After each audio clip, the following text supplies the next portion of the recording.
Welcome to this edition of Taking Care of Business. I'm Mary Beth Sewald, President and CEO of the Vegas Chamber. Today, we're taking you inside one of Southern Nevada's most successful homegrown companies, Allegiant Air. Headquartered right here in Las Vegas, Allegiant has grown into a major airline, connecting millions of travelers to destinations across the country. I'll be joined by the CEO of Allegiant Air, Greg Anderson.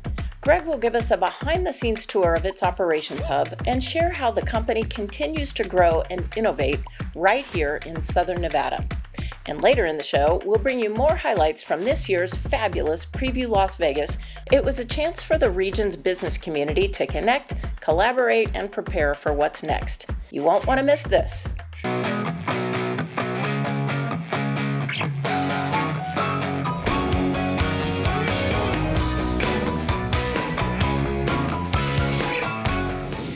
Welcome back to this edition of Taking Care of Business. I'm Mary Beth Sewald with the Vegas Chamber. Today, we are so excited because we are at the headquarters of Allegiant Air, which has become such a successful airline organization, airline company, and we're proud to say that they are Nevada's hometown airline. I'm very pleased today to be joined by Greg Anderson. He's the President and CEO of Allegiant Air. You got your promotion to President and CEO, what's it been, maybe 2 years now? Yeah, it was. I took the CEO role officially in September of 2024. I was the president prior to that. Okay. So I was president and CFO. I was from 2019 through about that time. And then just last year, I was really excited. We named Robert Neal the president and CFO. So he has the president title, but I retain the CEO title. Got it. And then, can you tell us a little bit about the recent merger? That's exciting. Absolutely. We are incredibly excited about the merger here. This is with Sun Country Airlines. So, and the way we approached it, Mary Beth, is we felt like it was a unique opportunity to put two carriers together that are both very well run operationally, performing well financially, healthy, that have a differentiated business models that are complementary in certain ways. And by that, I mean Allegiant, we focus on the leisure customer. We serve 125 different communities throughout the United States. Most of the communities that we serve, we're the only nonstop option. So I would refer to that as the Allegiant mode. Sun Country, they for 43 years have been serving the Minneapolis-St. Paul market as the hometown airline of MSP. And you know what? Their first flight was between the Twin Cities and Las Vegas. Wow. So there's that connection there. There's strong cultural connections as well between our two companies. But importantly, there's a lot of complementary nature of our two businesses. We both focus on the leisure customer. We flex our capacity up and down to match that demand environment of the leisure customer. Together, we'll have 650 combined routes, 650 combined, of which only one today there's overlap between the two companies, between the two airlines. That's Appleton, Wisconsin to Fort Myers, Florida. My point of saying that is this acquisition and joining forces with Sun Country is about growth. And we think together we can unlock more value, more opportunity, and more growth, candidly, than we could as a standalone. And both of us are top performers in the industry operationally and financially. So we believe we're going to create the leading leisure carrier of the United States for the future. Wow. How exciting is that? I mean, you guys caught lightning in a bottle, I think. And really, with the aviation industry being so competitive today, and with some of the challenges that you're facing in the aviation industry, this really sets Allegiant apart. I agree. It really does. Combining or joining forces with Sun Country gives us more size and scale, and then relevancy in our markets. Combined, the combined company will have either number one or number two in the combined company network. 94% or something of those communities will be number one or number two. I mentioned that, Mary Beth, because in this industry, size, scale, and relevancy matter. And to put that into perspective, we have four carriers that dominate the U.S. industry: Delta, United, American, and Southwest. 75% of all seats are produced by those four carriers. Allegiant and Sun Country combined are 3%. So it just shows you our size and scale. It's much smaller than what they are. They also have these massive loyalty programs where roughly 15 to 20% of their revenue is derived from these loyalty programs. So it gives them another advantage. My point in all that is Allegiant and Sun Country, we have very different and unique models, and that's how we're successful. We stick to our knitting, we know who we are, and we found a way to serve the leisure customer profitably, reliably, and candidly, very difficult to replicate our models. So again, together we think we're creating a stronger carrier for the leisure customers. So in terms of those rewards programs, I know Allegiant has had a really good one because I have it. And are you combining those, or are you going to do a hybrid of those rewards programs for our flyers? Absolutely. Over time, we will integrate the two loyalty programs. It'll take time. So right now we're working through the regulatory process, and that's with the DOJ in particular, and we filed what's called the HSR, or Hart-Scott-Rodino application for antitrust. And so that'll take some time to work through. We expect to close the transaction in by the back half of this year in 2026.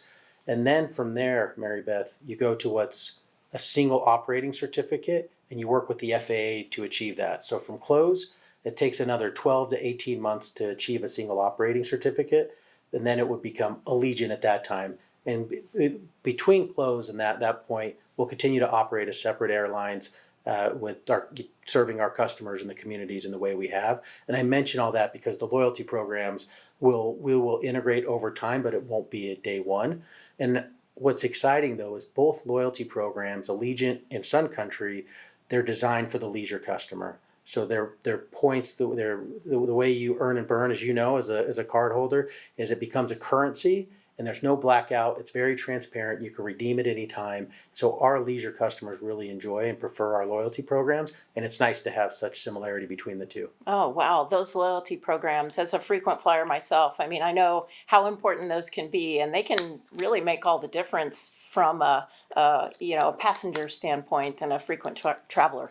Absolutely. And when I visit some of the communities that we serve, I mentioned Appleton, Wisconsin. I was there maybe 3 or 4 months ago.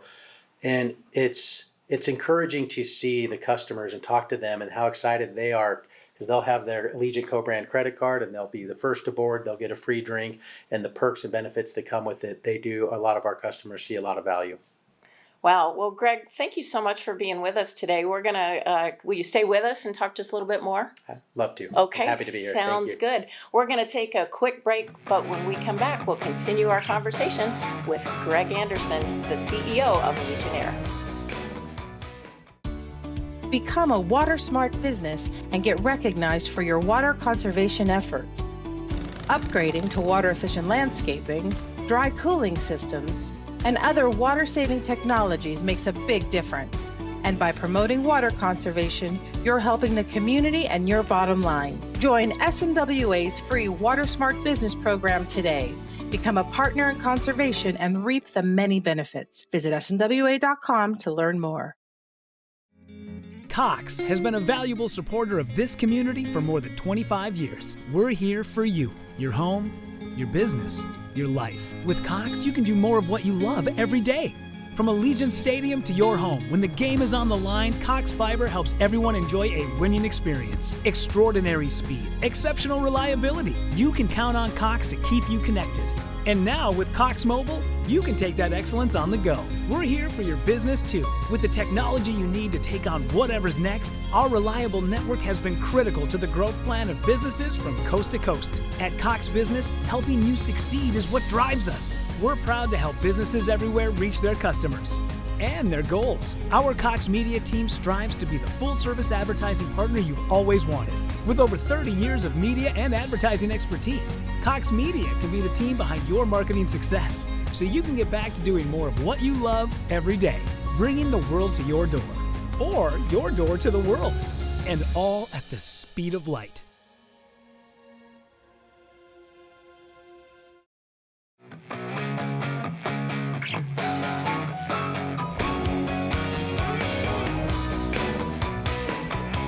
We are here continuing our conversation with Allegiant Air CEO Greg Anderson. Greg, thanks for being with us today. Of course, it's a pleasure to be here. You know, it's so exciting talking about the merger with Sun Country and all the things that that brings to Allegiant and to Sun Country, but also to passengers. And so to the degree that there is a merger, how does that impact, or how are you structuring not only the people side of it, but also the branding and the marketing? Because Allegiant has a very distinct brand, and so does Sun Country.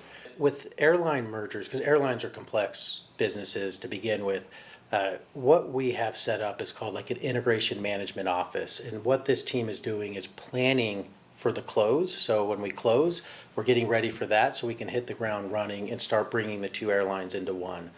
I want to start though by saying my true north in this merger, and what I've talked to the team about and what we're abiding by, is stability, stability, stability. And by that I mean both airlines are really well run. We were talking about that. Both are financially performing well. So we don't want to run risk of trying to integrate too quickly in disrupting the travel experience for our customers or operations. So we're doing it in a very methodical way, but moving at pace. And we've set up teams from both organizations, Sun Country and Allegiant, where this is their job. They're focused on this integration. They eat, sleep, and breathe it, and they have already hit the ground running, and we're off to a strong start. A couple areas that become a little more complex. I think a big one would be technology. Typically in airline mergers, you have your disparate technology systems. The unique thing about Allegiant is some of our main point of sale systems, they're the same at Allegiant and they're the same at Sun Country. So that helps mitigate some of the integration risk that you'd see in some of these mergers. So we're off to a strong start on the marketing side of the house. Over time, we expect the unified brand to be the Allegiant brand. However, Sun Country is an incredibly important brand to the Twin Cities community. We're going to continue to honor their legacy. And so if you think about it, and we're looking at a plane here, you would expect in the combined company, and this will take time, this wouldn't be day one, this will take years, but most of the planes will, if not all, will have the Allegiant livery with some sort of nod to the legacy of Sun Country and what they've done in Minneapolis. We're working through that with branding experts, and we're going to figure out what that looks like.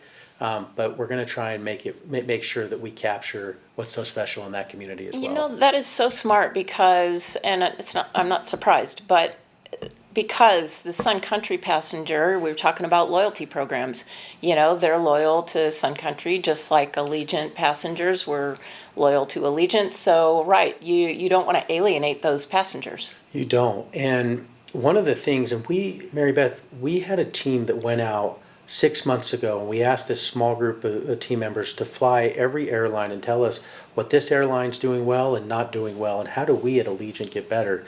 And this was completely separate from the acquisition. I'll sign up for that job, by the way. It's a good. They enjoyed doing it, and they learned a lot, and they had objective analysis through that.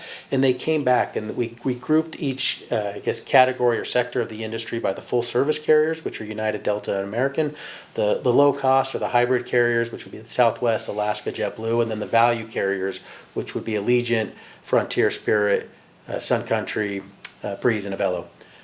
I mentioned all that, it's probably too long-winded, but when the team came back, and this again was before the announcement of the transaction, they said, wow, Sun Country's doing a lot of things right. We need to be more like them. And this was on their in-flight and their product. So the way the customer experienced on the plane, we took some lessons learned there. And I mention all that because as we combine these two companies, we're going to want to step up our game and our brand and make sure that we're serving the communities, continue to serve them in the right ways and not denigrate from it.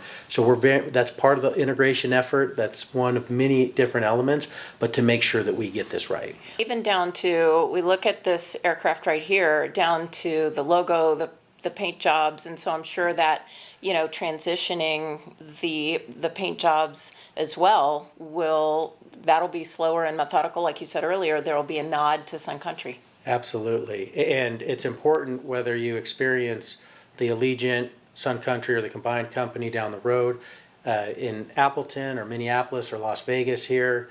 that it's a consistent experience too. So that's what we're striving for. So to your point, you're going to bring it over methodically, but you're going to want everything to be as consistent as you can, because consistency brings predictability, and ultimately I think our customers value that. Well, and I think today's airline customers expect a little bit of consistency, and some of us don't like surprises when we're traveling, but we go with the flow. But so I think you're doing this in all the right ways. I'm so impressed. Well, thank you. No, I appreciate that, and we have a lot of really talented team members within both companies, and we've hired experts from the outside that have done this as well for other airlines, because we don't know what we don't know. This is our first merger, and so we're trying to bring all that together to move the integration along at the right pace, with the right kind of timing and sequencing, and have the people in place to make sure that we get it right. I know you have an incredible team here at Allegiant,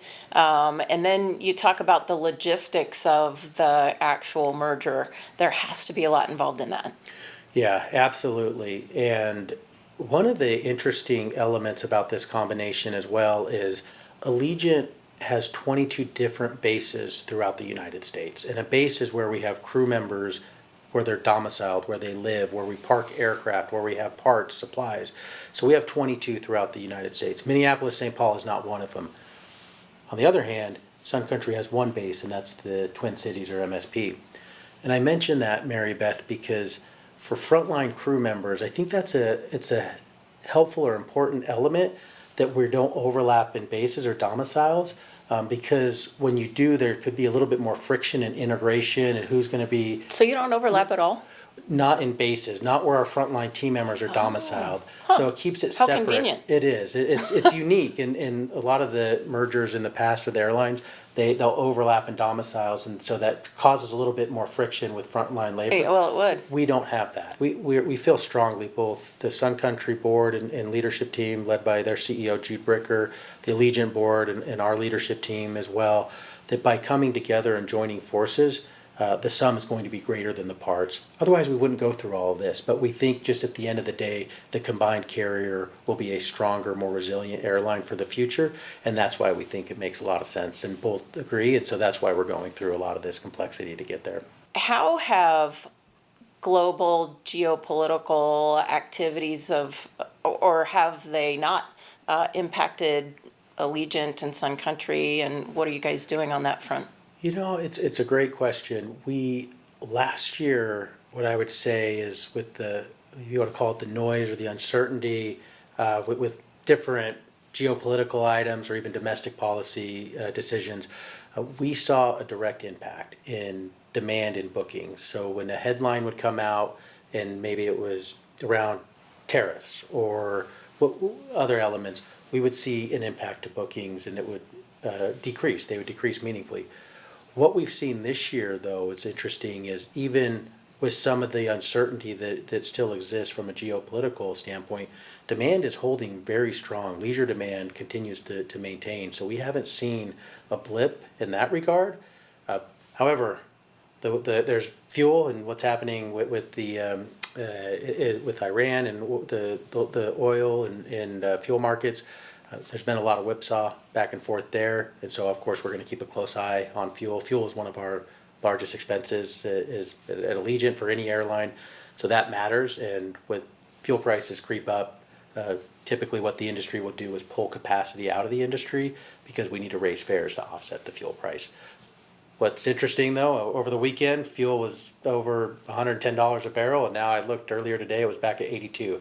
So back the whipsaw, it keeps going back and forth. So we just need to, as an airline, we keep a close eye on it, because it can disproportionately impact our industry. Well, and all the more reason that customers need that stability, which you're providing. Absolutely, yeah. Wow. Well, Greg Anderson, CEO of Allegiant Air, we're just so proud of you. We really appreciate your leadership, not only at the organization, at the airline, but in our community. We're proud to sit with you on the board of the Las Vegas Convention and Visitors Authority, and you're just a great leader. We appreciate you. Thank you, Mary Beth, and appreciate the kind words. And I just want to reinforce how proud we are at Allegiant for Vegas to be our hometown, to serve this community and be a part of it, and we look forward to continuing to grow and strengthen our airline alongside Vegas as well. So Well, thank you so and much. on that note too, you're a proud member of the Vegas Chamber. We are, absolutely. You have representation on our Government Affairs Committee, and so you're very involved in the business community from a chamber standpoint. Well, thank you, and we're proud to be so, and it really, we feel it's an important role we want to play, but partner with you in the chamber as well. Well, all right. Well, thanks again. We appreciate your time today, and really looking forward to watching this whole thing unfold. Thank you. I All appreciate right. it, Mary Beth. Okay, don't go away. We'll be back with more Taking Care of Business right after this. Las Vegas needs businesses that are growing the economy, creating jobs, and investing in the future. The Vegas Chamber helps new, small, and large businesses reach their financial and civic goals. The Vegas Chamber connects companies with each other to expand their business relationship. The Vegas Chamber stands up for employers, provides access to lawmakers, and cultivates growth and prosperity. And we supply needed products like health insurance and a 401k program. Simply put, no one gets you plugged in like the Vegas Chamber. We are your partner and advocate in this ever-changing business environment. Join today to get plugged in. Visit vegaschamber.com to learn more. In January 2026, the Vegas Chamber hosted its annual Preview Las Vegas at the beautiful Wynn Las Vegas. It was a chance for the region's business community to connect, collaborate, and prepare for what's next. Take a look at some of the highlights from this year's fabulous Preview Las Vegas. You guys have worked with some real legends in the industry, and I'd like you each to talk about the folks that we all know made Las Vegas happen, who you've worked side by side with over the years a little bit. Keith, we know generally who the Boyd family is, but tell us a little more about them. What did they bring to their company, to Las Vegas? What made them great? Sam and Bill founded this company back in '75, but Sam Boyd, who has been with us since the early '90s, obviously was associated with many of the early ventures here in Las Vegas, including he and his partners building the Union Plaza. But one of the things I've learned from Bill over the years, one of many things I've learned from Bill over the years, is supporting our communities is extremely important. And we can only be successful if we have strong, vibrant, successful communities. And we as a company have an obligation to help those communities grow and be vibrant and successful. And if you look back at the history of Boyd Gaming, little known fact, back in the mid-1950s, when this was still a very small community, Sam Boyd brought the Boys and Girls Club and the United Way to a very small Las Vegas at the time. And when you fast forward through the years, the Boyd name is associated with any number of other projects. Back in the early to mid-'80s, the Nevada Gaming Control Board asked the Boyds to run the casino at the Stardust because they were going to start a license revocation process against the existing owner.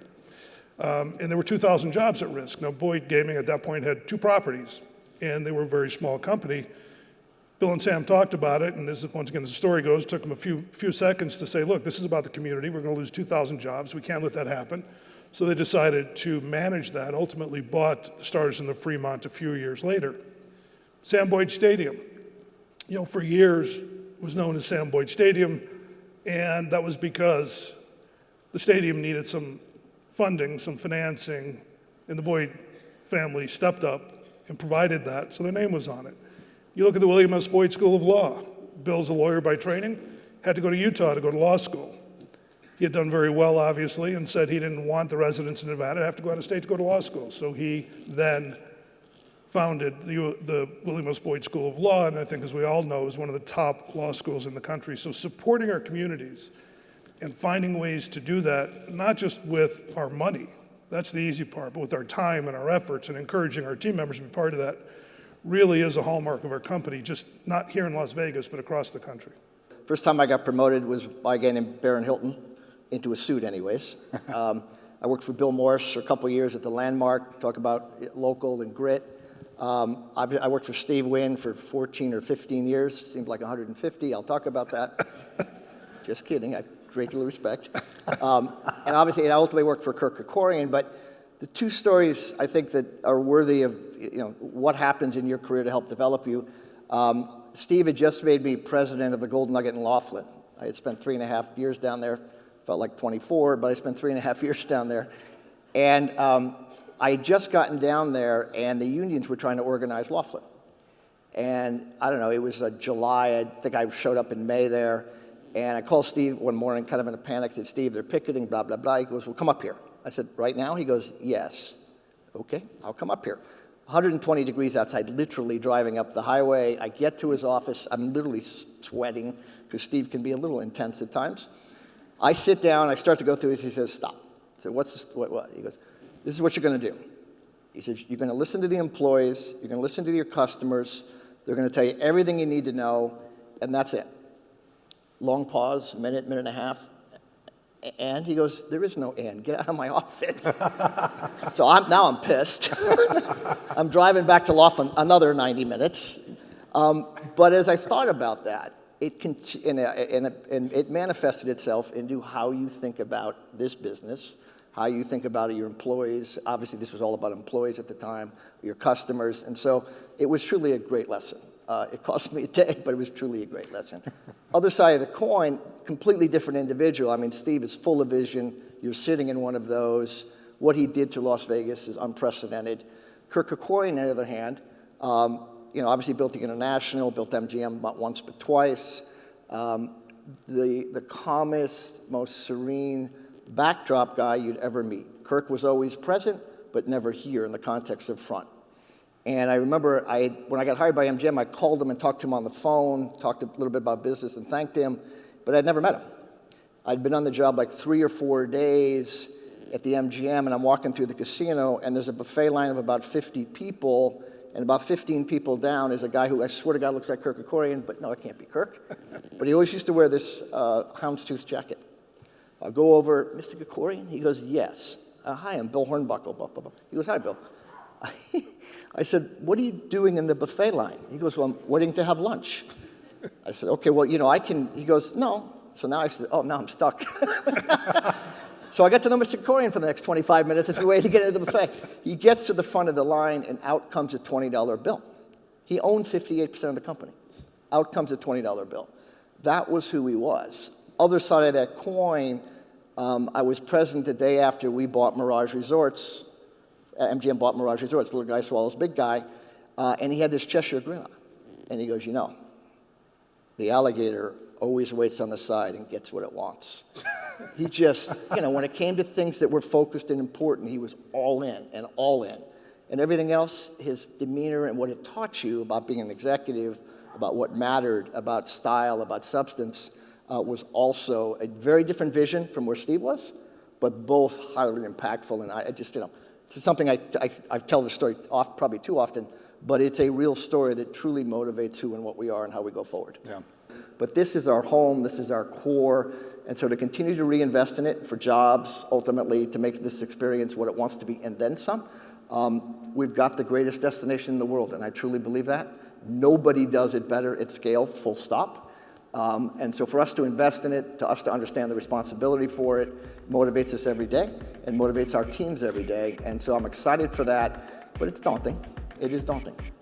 Thank you for joining us for this edition of Taking Care of Business. We hope you enjoyed this behind-the-scenes look of Allegiant Air, one of Southern Nevada's most successful companies, and highlights from Preview Las Vegas, where leaders discussed the future of our region. For 115 years, the Vegas Chamber has been cultivating growth and prosperity, and we invite you to get plugged into the power of the Vegas Chamber. Join today. I'm Mary Beth Sewald. We'll see you next time on Taking Care of Business.